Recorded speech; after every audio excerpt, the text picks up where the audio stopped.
Ok, bueno, entonces, en esta parte de esta clase, lo que vamos a ver es sensores de fuerza y par a nivel mecánico.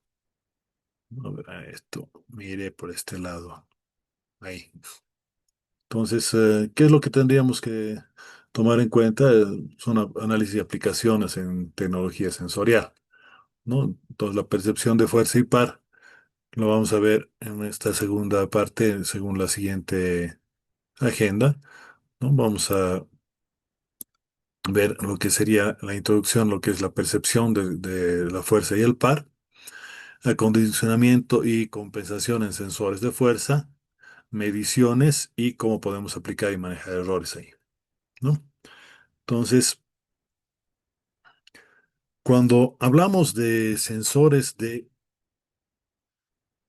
fuerza y par, ¿qué es lo que estamos tomando en cuenta, ¿no? En realidad, lo que nosotros vamos a manejar es el control de por ejemplo, el manejo del control por cambio de impedancia, ¿no? En este caso, nosotros vamos a utilizar un control avanzado donde se fundamenta esencialmente en ajustar las fuerzas que van a mantener contacto de manera estable y segura, ¿no?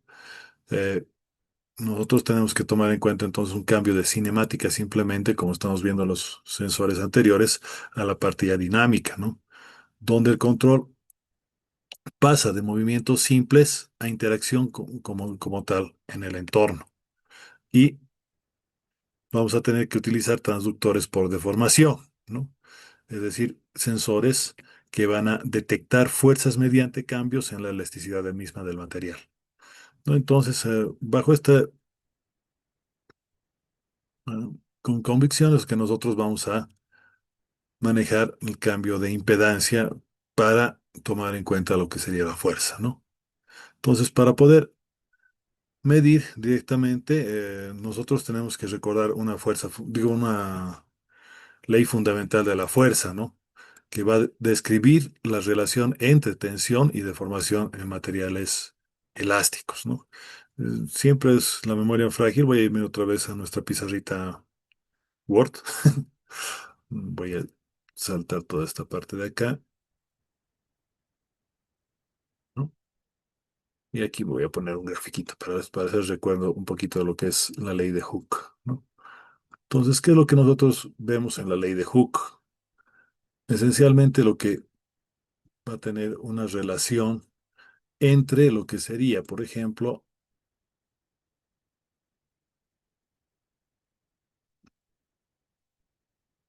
la distancia, que podemos llamarlos X, que sería lo que se está deformando nuestro resorte,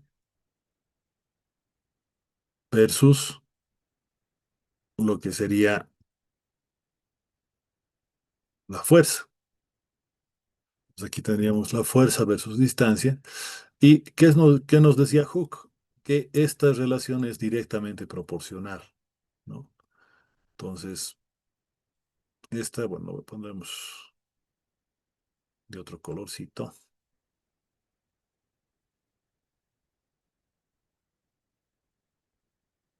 digamos así, nos va a mostrar una proporcionalidad.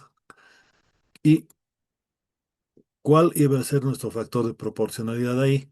Justamente le va a llamar la constante de elasticidad, Hooke, ¿no? Entonces ahí nosotros tendríamos que la fuerza es proporcional a la distancia por una constante de elasticidad que la podemos llamar K, pues K mayúscula, ¿no? Entonces, si aquí tendríamos una deformación en distancia y nuestra fuerza en newtons, por ejemplo, la constante tendría que estar dada en newtons por metro, ¿no? Entonces, esta relación sencilla es la que nosotros vamos a convertir para medir la fuerza. ¿Y qué es en realidad lo que vamos a medir? No la constante, porque obviamente es una constante, sino esta deformación. Y esta deformación es la que vamos a llevar directamente a la digitalización en nuestro caso, ¿no? Ahora, para ello nosotros tenemos que tener un poquito de idea en lo que sería la construcción de galgas, ¿no? El, digamos, ha dado un pincelazo la semana pasada respecto a este espacio, ¿no? Que es el efecto piezoeléctrico, ¿no? Que es el cambio de resistencia en deformaciones mecánicas en un material conductor. Entonces, eso dependía de los materiales que vamos a utilizar, ¿no? Y generalmente se maneja una rejilla metálica, ¿no? Que va a permitir sobre un sustrato medir las deformaciones como tal, ¿no? Y esto nos va a permitir construir lo que sería un sensor de fuerza para detectar variaciones mecánicas, ¿no? Entonces, mientras más va a deformar, bueno, obviamente mayor fuerza va a tener según la ley de Hooke, ¿no? Ahora, la sensibilidad misma va a poder hablar de una especie de factor de Galga, ¿no? ¿Qué sería el factor de Galga? Vamos a definir al factor de Galga como la relación entre cambio de resistencia y deformación aplicada, ¿no? En otras palabras, es una cuestión muy parecida a lo que teníamos acá en la ley de Hooke, ¿no ve? En la ley de Hooke teníamos el factor que iba a ser la deformación, que era la constante de resorte, y aquí la deformación como tal, que iba a ser la distancia. Entonces, es algo muy, muy similar y por lo tanto directamente proporcional a lo que sería la fuerza, ¿no? A eso nosotros vamos a denominarlo el factor de Galga, ¿no? Ahora, tenemos un coeficiente de Poisson que va a influir en la sensibilidad modificando esta deformación transversal de este material activo. O sea, lastimosamente en la vida real no es tan constante la constante, si podemos llamarla. Es un valor que va a tener una tendencia tipo Poisson, ¿no? A nivel estadístico, que nos va a dar una relación deformación-resistencia, ¿no? Nuevamente, entonces, ¿qué vamos a tener que hacer? Vamos a tener que hacer una linealización, ¿no? Entonces, a ver, para que más o menos me comprendan, digamos, cómo va a ser. Lo ideal sería, así hemos dicho, ¿no? Como lo que pasa en la ley de Hooke. Pero lo que pasa en el factor de Galga es que va a tener una tipo Poisson, ¿no? Entonces, ¿cómo va a ser realmente? Nosotros vamos a tener una cosa así, donde vamos a llegar a un máximo y vamos a tener una deformación que va a ir bajando así, ¿no? Entonces, esto va hasta el infinito en realidad, ¿no? ¿Qué es lo que pasa? En cierto punto se ha deformado nuestra, vamos a poner verde, ya, nuestra forma y ya no sigue pues la parte recta que teníamos así bonita en nuestro caso cuando era distancia, ¿no? Entonces, hasta aquí, digamos, nos va a servir nuestra galga. Y en este sector, ¿qué es lo que vamos a tener? Lo ponemos un poquito más grueso.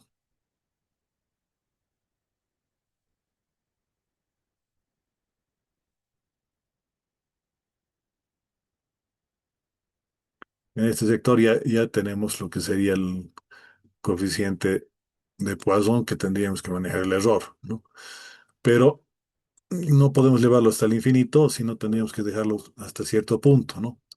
Entonces, ¿qué es lo que tendríamos? De este punto a este punto, podemos prácticamente tomarlo como si fuera una línea recta. Entonces, ahí ya estaríamos con un factor de deformación que, si se fijan, lo voy a ampliar un poquito el gráfico, no sería mayor problema, ¿no? Porque es casi, casi lo que estaríamos proyectando con nuestra línea naranja, ¿no? Ahí, digamos, ¿no? Hay un pequeños valores, lo voy a ampliar más todavía, valores de error que se lo puede linealizar, ¿no? Ahora, ¿qué es lo que pasa cuando ya nos separamos de esta parte? Pues ahí ya tenemos que tener una relación de error y no podemos llegar hasta mucho, sino hasta por ahí directamente, hasta un máximo que justamente nos da el factor de Poisson, ¿no? Esto lo podemos modelar directamente matemáticamente también. Y no sé si se me ha entendido esa parte.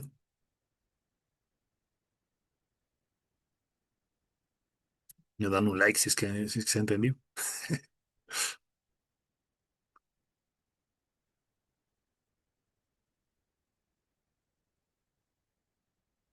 Me lo voy a explicar de otra manera entonces. Pues resulta que de aquí a aquí lo medimos normal y de aquí a aquí tenemos que corregir el error. Esto, que es una deformación típica de cualquier material, pues nosotros vamos a eh, utilizar solamente la parte lineal para poder realizar la medición. ¿Ok? No sé si con eso ya se comprendería.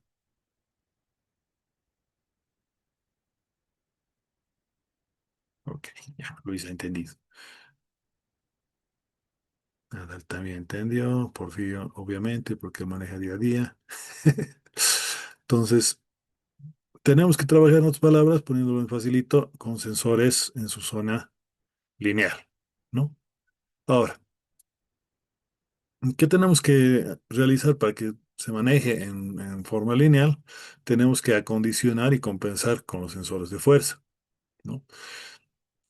Ahí tendríamos que tomar en cuenta otro desafío más extra, que es la temperatura en sensores. ¿Cómo es eso? Los materiales, cuando se calientan, se expanden, ¿no? Entonces, tanto en sustratos como algas van a alterar lo que sería la precisión. Tenemos que tomar en cuenta también el coeficiente térmico de resistencia para ver esa variación eléctrica con la temperatura como tal. Y bueno, tendremos que realizar una compensación para corregir errores causados por esos cambios técnicos. En otras palabras, me voy a volver al gráfico anterior, ¿no? ¿Qué es lo que va a pasar con esto de acá? Aparte de que este lugarcito ya no es normal, con temperatura, por ejemplo, va a tener una variación, ¿no? Por ejemplo, una variación así de este estilo. Voy a exagerar un poquito, ¿no? Entonces, ¿qué es lo que tendríamos que hacer? Compensar de cierta manera esas variaciones, ¿no? Esto obviamente nos da el fabricante, ¿no? Cuando, en todo caso. Pero fíjense que aquí, por ejemplo, desde un valor máximo a un valor mínimo, ya no se ajusta a nuestra primera recta, ¿no? Tendríamos que, pues obviamente, realizar una nueva recta que nos permita aproximar para cada temperatura. Y ese ajuste, pues tendríamos que realizarlo de manera dinámica, ¿no? Porque no podemos estar midiendo cada rato a ver qué es lo que pasa con nuestro sensor. De hecho, el sensor nos tiene que decir qué es lo que pasa. Entonces, en la práctica, ¿cómo se hace esto? Nosotros tenemos que realizar los valores en laboratorio directamente en temperaturas máxima y mínima que nosotros vamos a poder trabajar y sobre eso apuntar a lo que sería un factor de ajuste. Ese factor de ajuste lo tendríamos que programar nuevamente con lo que sería, por ejemplo, una relación. Y bueno, vuelvo otra vez a lo que hemos visto al principio de la clase. Volvemos a trabajar con el puente de Whiston, por ejemplo, ¿no? Donde este puente nos va a servir también para ver estos cambios minúsculos, ¿no? Entonces vamos a compensar el sensor de fuerza con un sensor de temperatura para ver que efectivamente estamos haciendo esa variación. Entonces ahí la combinación de estos dos, pues vamos a poderla aplicar tomando en cuenta el desequilibrio o equilibrio del puente de Winston, que nos va a permitir medir cambios minúsculos y aplicar o amplificar, perdón, esas señales para tomar en cuenta las señales débiles en la precisión misma del sensor, ¿no? Entonces, Nosotros podemos manejar una ecuación diferencial con cuatro resistencias y tomando en cuenta, en este caso ya no el par de un motor o algo así, sino más bien tomando en cuenta ya el material mismo, en lo que sería expansión y contracción, ¿no? Como el puente de Wheatstone tradicional que utilizamos en física 3 creo que era, ¿no? Que manejamos con un cursorcito. Los que han sido mis ex compañeros me van a dar la razón, ¿no? Pero se ha desconectado, ¿no? Adal, ¿nos puedes comentar un poquito cómo era esa experiencia del laboratorio de física 3, si te acuerdas? Así, del siglo pasado. No, la verdad ya no recuerdo sobre el puente de Whetstone, no, la verdad no la recuerdo, Ricardo, lo siento. No te preocupes. Bueno, en todo caso, lo que hacíamos en el laboratorio eran, me voy a ir a nuestro dibujito, en física, ¿no? Obviamente, no acá, me voy por este lado. Este era nuestro puente, ¿ya? Y en vez de estas dos resistencias, porque se han dado cuenta, solo tiene que manejar una relación, utilizábamos un cable o un alambre. Y este de acá era un cursor, ¿no? Entonces, el cable que estaba estirado así, lo llevamos a un lado, lo llevamos al otro, y este galvanómetro era realmente un amperímetro nada más, que iba a mostrar, bueno, si esto estaba balanceado, no iba a pasar corriente, pero si estaba desbalanceado, se iba a llevar a un lado, se iba a llevar al otro, ¿no? Entonces era la movida de un cursor nada más que manejábamos manualmente, ¿no? Eso era lo divertido, digamos, de ese laboratorio de física 3, ¿no? Ese mismo principio de mover el cursorcito, nosotros vamos a tomar en cuenta en el material, en este caso, de nuestro sensor piezoeléctrico, ¿no? Pequeñas variaciones, este puente lo va a detectar. Y al detectarlo, entonces vamos a poder hacer el factor de corrección de manera automática prácticamente. ¿Ok? No sé si estamos bien o me dan un like. Bonito ponerle like, aquí lo ponen los likes. Qué bonito se ve. Obviamente yo no soy youtuber, así que seguiremos avanzando. Entonces, las configuraciones del puente como tal no necesariamente tienen que ser de cuatro lados, ¿no? Puede ser tomado en cuenta solamente una cuarta parte del puente donde la galga va a estar activa, donde que presenta la no linealidad y necesitamos compensación térmica activa. Puede trabajar con lo que es medio puente y ahí vamos a manejar dos galgas, ¿no?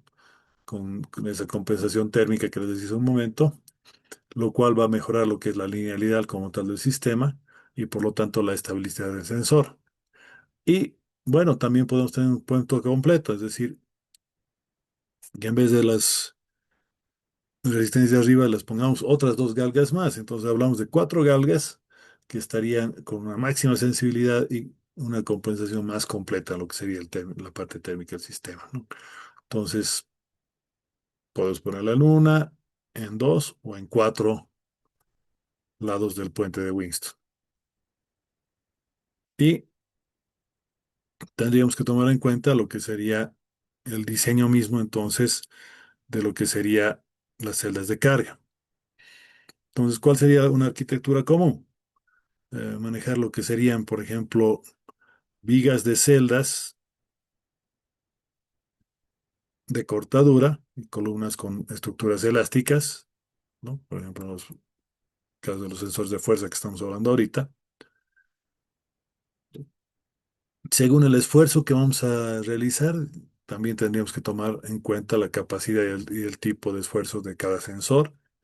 Y obviamente cada diseño va dar los beneficios y restricciones según la forma como tal, ¿no? Esto es más mecánico que otra cosa, no sé, que me acuerdo, no teníamos ingenieros mecánicos en esa parte de la maestría, pero pues tendríamos que realizar el diseño mecánico, en todo caso, de cómo va a ser la formita misma de la galga, digamos, para que tenga mayor o menor precisión. ¿No? No es solamente la parte electrónica o eléctrica que tenemos que manejar. ¿Ya? Bueno, ¿cómo manejaríamos la medición de par? No sé si algún pregunta, comentario o algo así de esto de las galgas.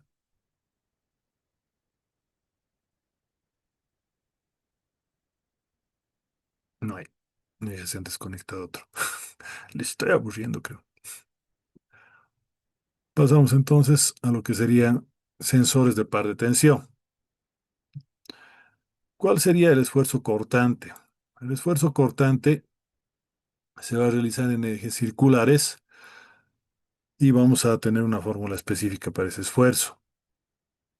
Las galgas en este caso se van a colocar a 45 grados para obtener una máxima sensibilidad y vamos a medir una medición del torque como tal gracias a ello, ¿no?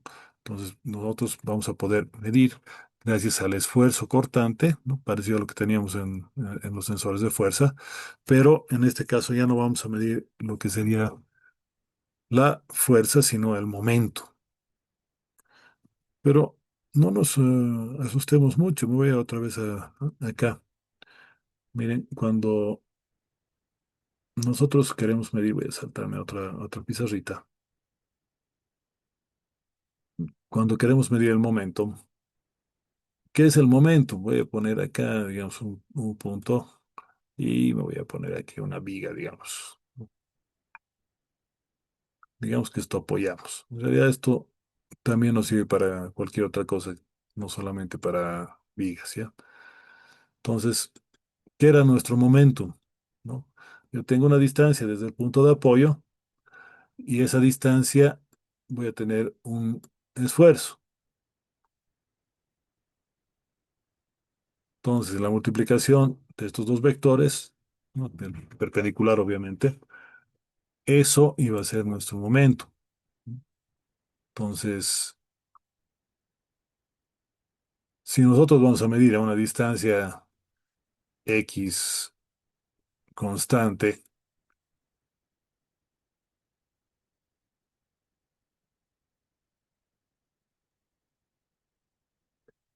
¿qué va a pasar con mi momento? Perdón, no quería copiar todo, solamente esto. Recordemos que el momentum fue el valor de la fuerza perpendicular por la distancia, ¿no ve? Entonces, recordando eso,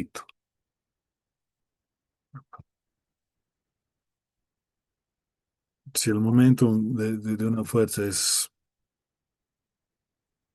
la fuerza perpendicular, pues, epa, no es de parecido mi fórmula, aquí está.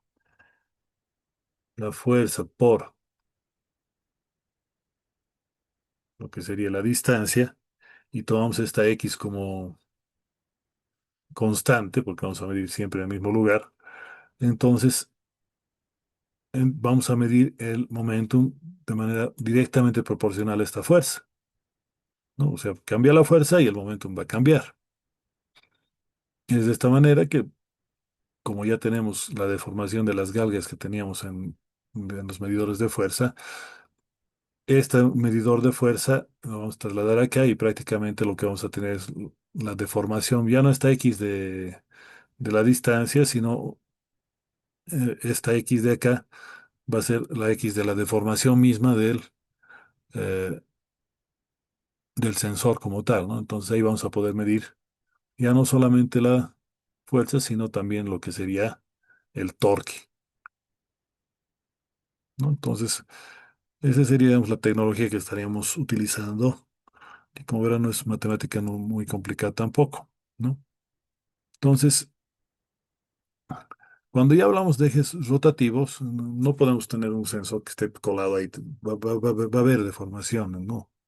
Pero si vamos a manejar lo que es la parte rotativa, tendríamos que tomar en cuenta, por ejemplo, una tecnología de anillos conectores, ¿no? Que van a permitir un contacto físico directo para transmitir las señales en ejes giratorios, ¿no? De tal manera que podríamos facilitar así lo que sería la conexión eléctrica. En lo que es la telemetría inalámbrica, esas señales las podemos sin contacto transmitir a través de radiofrecuencia y eso obviamente me va a evitar el desgaste por fricción. Y los transformadores rotativos van a utilizar esta inducción magnética para transmitir sin contacto, de tal manera que vamos a garantizar fiabilidad y que no exista pérdida mecánica. Ahora, ¿qué es lo bueno? Los anillos nos dan una buena conexión, pero van a dar mayor desgaste. En el caso de los inalámbricos, no tendrían desgaste, pero pueden interferir, ¿no? En el caso de los transformadores, pues lo mejorcito, pero es más lo más costoso. Entonces, el rato de hacer el diseño, tendríamos que elegir uno de estos tres, ¿no? Ahora, ¿qué pasa con lo que son sensores multiaxiales, ¿no? Es decir, que vamos a trabajar de manera simultánea en tres ejes, ¿no? Entonces, lo que hemos hablado hace un momento, lo vamos a ver de manera simultánea en tres direcciones de forma más precisa, ¿no? Para ello, nosotros vamos a desacoplar en una matriz de interacción para separar fuerzas y para manejar momentos interrelacionados entre sí, ¿no? Como en dónde lo aplicamos, ¿no? Específicamente en lo que sean robóticas y en sistemas de control avanzado para mayor precisión. Entonces ahí estaríamos midiendo, por ejemplo, la fuerza de un brazo robótico y no solo la posición, ¿no? Ahora, vamos a tener amplificadores de rechazo que va a mejorar una señal y reducir interferencia.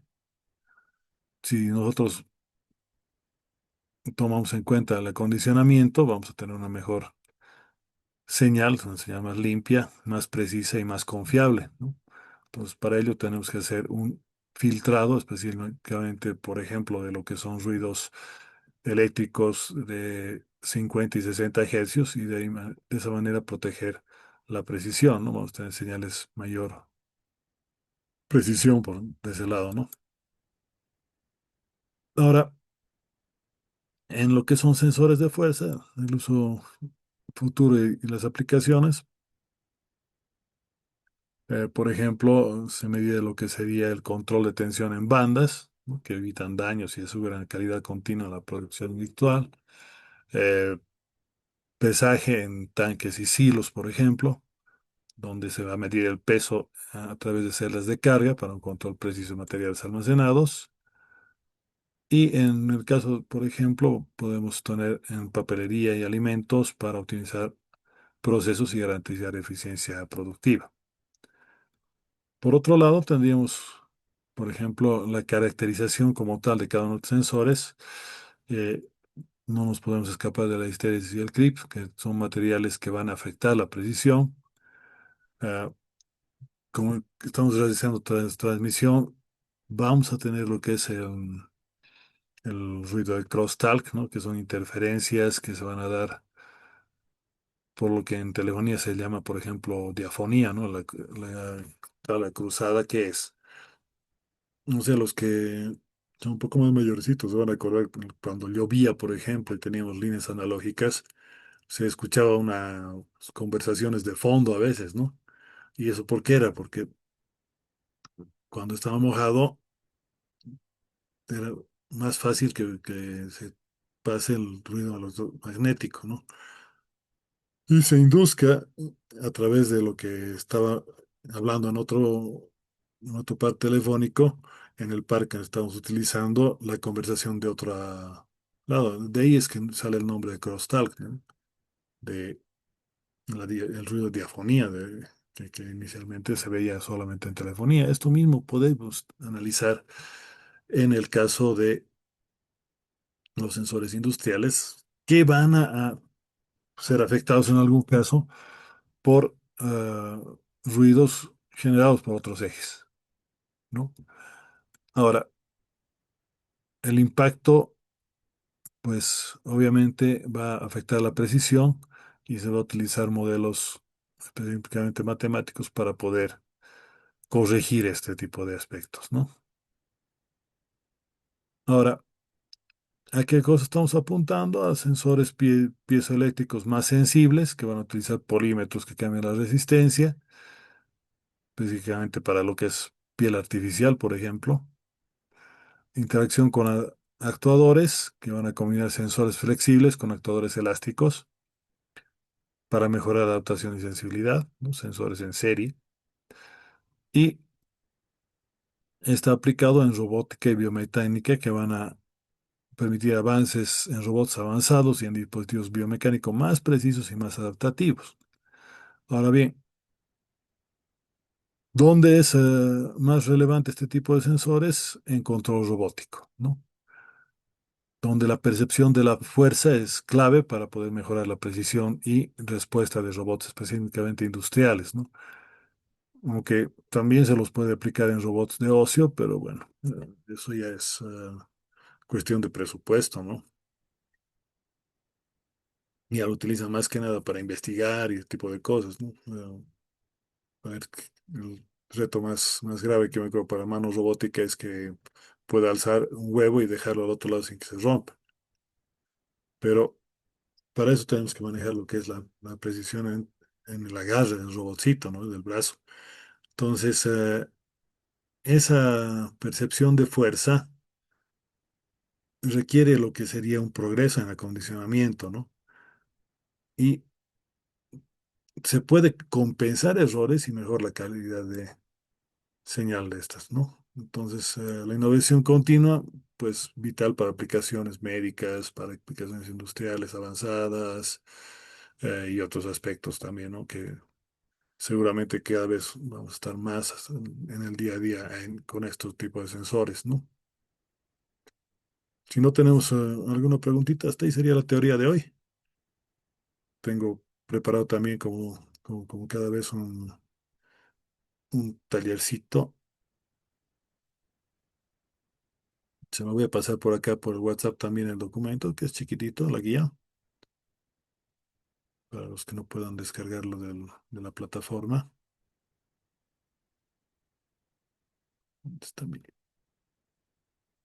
taller práctico? A ver, les voy a poner aquí un cacho, ¿ya?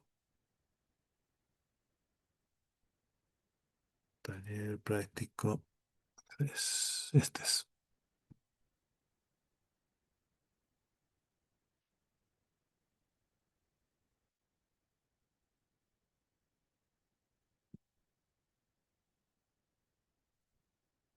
¿Me confirman que les ha llegado por WhatsApp?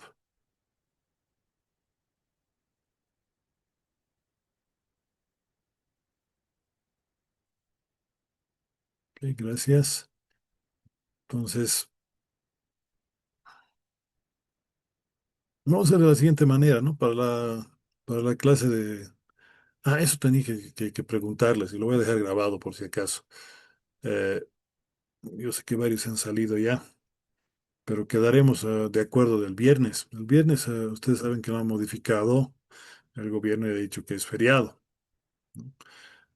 Pero si no pasamos clases el viernes, vamos a tener que recuperar otro día. Primero decidiremos si es que vamos a pasar el día viernes o no, porque el sábado pues, es nuestra clase normal, ¿eh? Juan Carlos dice que no. ¿Quiénes están de acuerdo en pasar el día viernes? A ver, levanten la mano.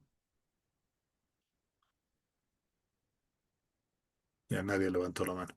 Entonces vamos a respetar el feriado del viernes y el día sábado coordinamos a ver qué día podemos recuperar. ¿Listo?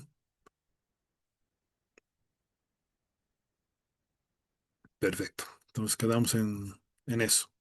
Estoy pensando un día martes o un día lunes, en todo caso, ¿no? Muy bien. Entonces, dicho esto, vamos a hacer el tallercito. Lo voy a cerrar las diapositivas.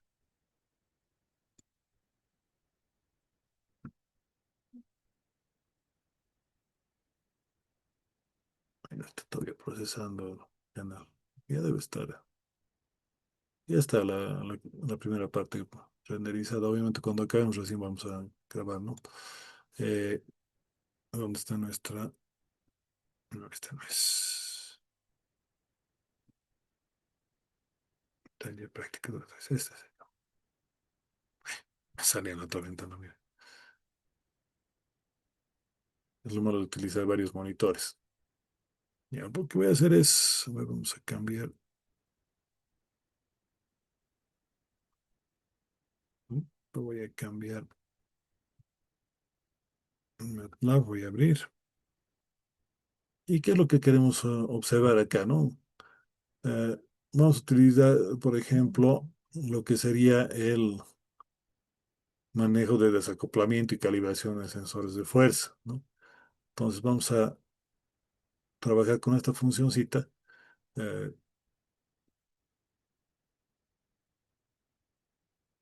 que directamente lo hemos puesto en un solo punto, ¿no? Lo puedes también en la segunda parte, estoy dando la opción de que ustedes pueden trabajar en Python, ¿no? Sí. Obviamente para el Python tienen que utilizar algunas librerías, ¿no? Aquí están las tres librerías que tienen que usar en Python. Bueno, me lo voy a llevar el MATLAB aquí para que lo vean.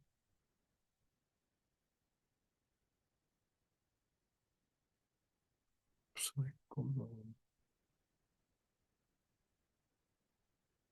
¿no? Y aquí vamos a pegar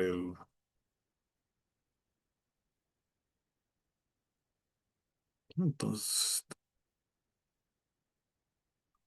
noten acá, como aquí no hemos hecho dibujitos, sino directamente el cálculo de la matriz desacoplada, ¿no? Entonces, con esta matriz, ¿qué es lo que quisiéramos analizar? ¿No? Una vez que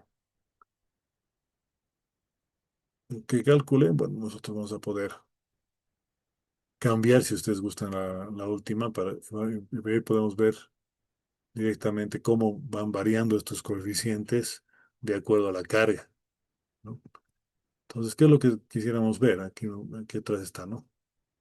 Analizar inicialmente lo que sería la sensibilidad, ¿no? Podemos revisar lo que es el modelado de la no linealidad, ¿no? Y de tal manera que cómo va a afectar esto a la precisión como tal, ¿no? Y cómo se realizaría la compensación de la temperatura, ¿no? Entonces, estamos empezando hoy. Para el sábado vamos a tratar de que esté listo esto, por favor, para no irse acumulando, ¿no? Las tareas. Han visto que es control C, control V la parte del cálculo, ¿no? Ya está hecho su software directamente. Entonces, no tendríamos por qué tener mayor problema, según yo.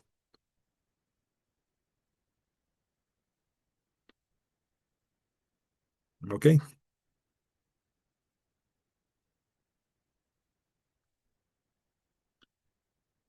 Muy bien. Entonces, voy a parar ahí la grabación.